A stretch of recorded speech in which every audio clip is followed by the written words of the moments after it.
Alright guys, welcome back to VALORANT News. With MIB are about to confirm their roster with Aspas in the lineup. Sacy has given his thoughts over the last couple of days on the way that Aspas needs to improve if that MIBR team wants to be more successful than the VATON were last season. Sacy reckons that in many ways, Aspas was not as good of a player as he could have been, despite dominating statistical numbers in the most recent season on Lev. Sacy, especially now he's retired, is kind of cooking Aspas and says, hey, I need this from you, I need that from you, if you want to be the best version of yourself as a player, even telling him to like, calm down, be quiet, and I'll tell you how things are going to be. Very much intrigued to your thoughts in the comments below. Hit the like button if you enjoy. Subscribe if you're new as always. I'd greatly appreciate it. Of course, Sacy no longer on Sentinels. He's now retired, and that's probably why he feels confident to give the perspectives that he does, because, well, he knows that there's no longer any advantage to be gained by not saying these things to Aspas, because, of course, the most recent season, would Sacy have told Aspas what he really thought? Probably not, because he's trying to beat him in the competitive season. That is now no longer true for Sacy. But before we get to that, we did see this update as well yesterday. So Synpricer Gaming, we saw the rumours the other day that this NS Red Force team,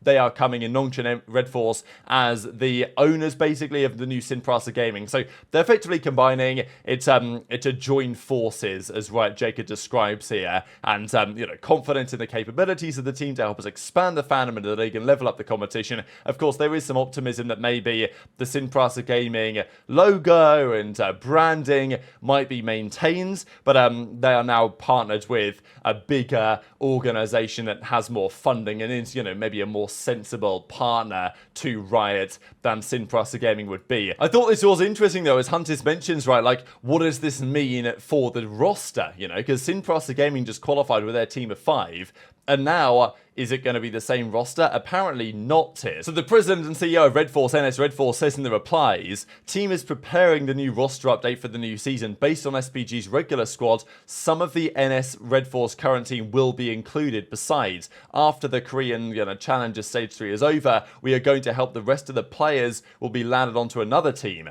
So yeah, definitely sounds like they are going to combine things over there, which is, well, interesting to say the very least for the Synpricer Gaming boys, but I think this was probably somewhat inevitable when they qualified for the VCT and won Ascension, that something like this would happen from the Pacific region. So intrigued to your thoughts on that in the comment section below. Speaking of the Pacific though, we did have the, well, next round of the VALORANT Radiant Asia Invitational conclude. RRQ, they've been good, but not good enough on this occasion, right? And this time it's PaperX that come on top. Another very competitive banger series. Obviously, Monya over there, former PaperX man. I do like the rest of the RRQ roster they've put together this season as well. And PaperX, you know, yes, they've had good results over the last couple of days.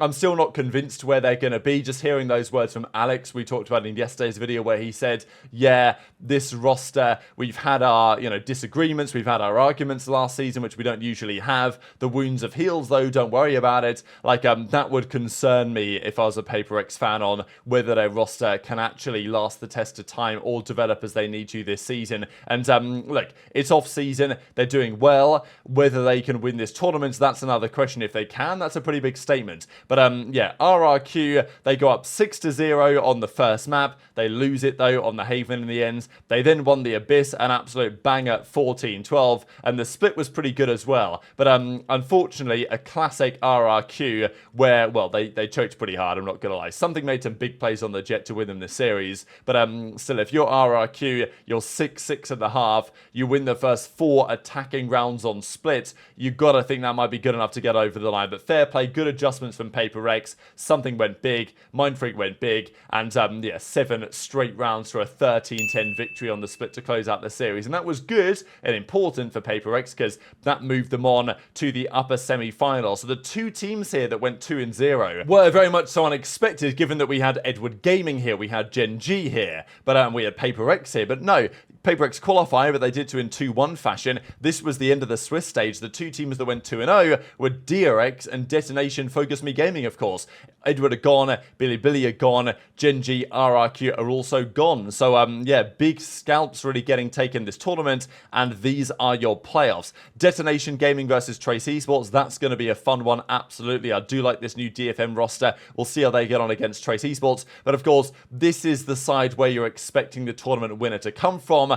and it's pretty difficult to call. PaperX are seemingly marginal favourites, but I think DRX could absolutely win this series. I've been quite impressed by them so far, of course, and it's funny, isn't it? I mean, look at this. These are the amount of times over the last couple of years that DRX have played PaperX. There have been many, and PaperX have usually won, but of course didn't happen at last year's lower final in the Stage 2 of the Pacific, and now they're playing again with a different roster for DRX, to be fair, and their most recent results have been quite impressive. So yeah, the DRX team, they've changed it. I'm not sure they're going to be as strong as they previously were, but also not sure that PaperX are going to be as strong as they previously were, at least as strong as they have been in the past. So that's a fascinating series. Of course, I would expect the winner of this one to go on to win the tournament, but you know, who knows, maybe DFM are cooking up an absolute masterclass. So yeah, 4 teams remain. They'll play from now a single or double elimination bracket basically to get through to the grand finals. The winner will be crowned on the 1st of December. We're also going to talk about Plat Chat's way too early tier list. They put this together yesterday. This is very entertaining,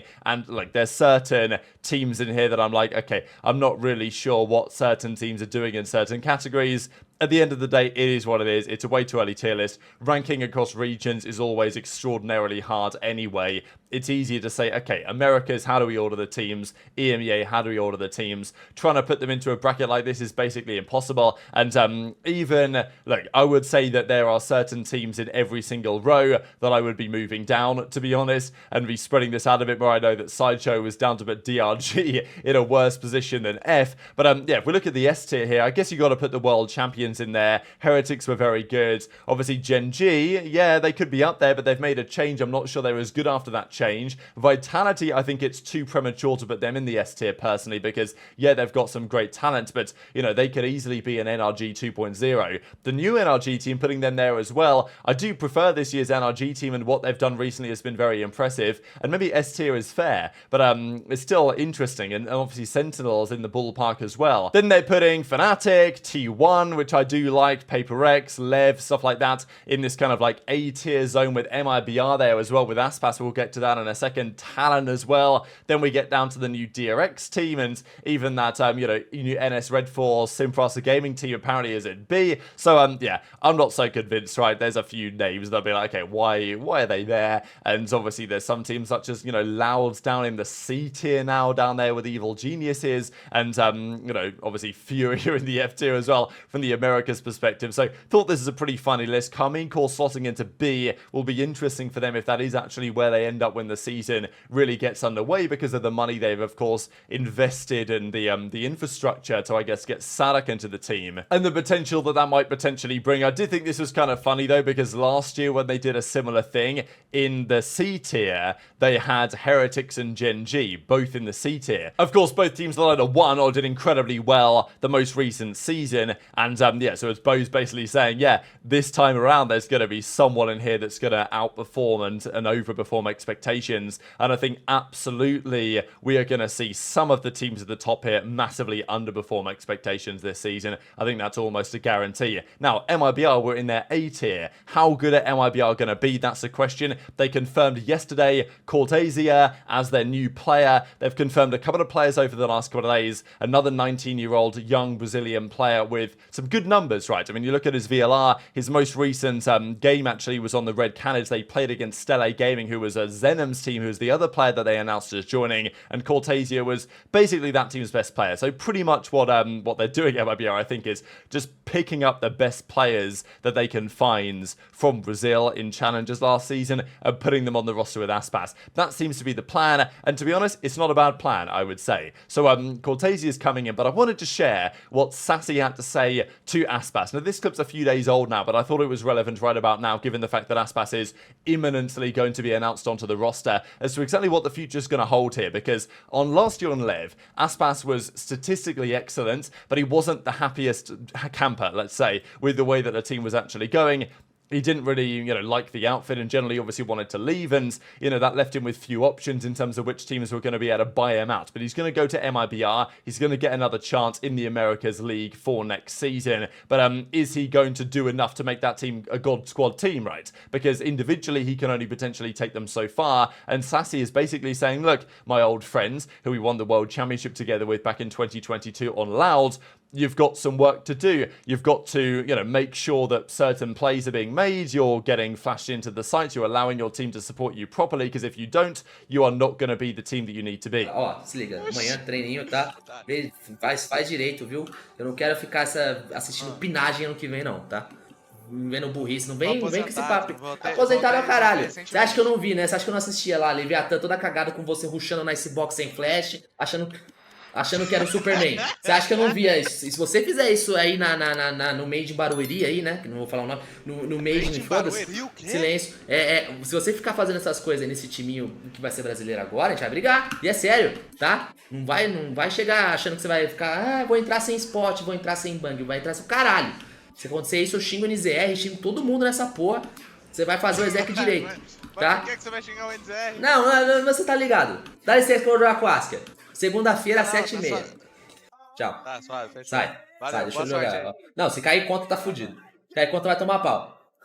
Se cair contra você, se cair contra, você vai tomar um cacete. O meu duo aqui vai matar 30 contra você. Tá? É mesmo. Ele vai abrindo bomba, você não vai aguentar. Você não vai aguentar. Dá fila aí pra você ver. Paulada que você vai tomar. Não, vai dar fila. Vem solo. Não vem com os amiguinhos, não. Se estiver fazendo fake, não, beleza. Não, vai lá jogar mutado pedindo sub. Vai, ô desgraçado. Vai ficar fazendo essas coisas aí. É isso mesmo, né? Segunda-feira, 7h30. Segunda-feira, 7h30. Vou ver a agenda. Aqui, ó, segunda. Mano, ver a agenda é o caralho, Eric. So I think good advice there, really, from Sacy towards Aspas, and I'm sure that Aspas is going to be listening to him because of the relationship they have, and as I said at the start of the video, the fact that Sacy's now retired means that he's free to make these comments, really, and say, look, Aspas, I want you to be the best version of yourself and the best team player you can possibly be, because, previously that was not necessarily the case when Sacy was actually competing against him to try and be the best in the world. But now that is no longer true, with Sacy stepping away, so I thought it was interesting, really, just to hear his perspective, and, being pretty direct. Obviously, they're good friends, but he's calling him out, right? He's saying, look, you've got to do better, you can be better, you need to be better, especially because he's going to be on a team that on paper is not going to be the most talented in the world. So there's clearly lots of room there. And also Aspas is tasked with, on some level, helping that next generation, right? A lot of these guys are going to be, awestruck, I would say, playing with Aspas on this new MIBR roster. And there's lots to be said for helping that future generation as well. So tweet your thoughts on all this stuff in the comment section below. Hit the like button if you enjoyed. Subscribe if you're new. Take care. And I'll see you next time.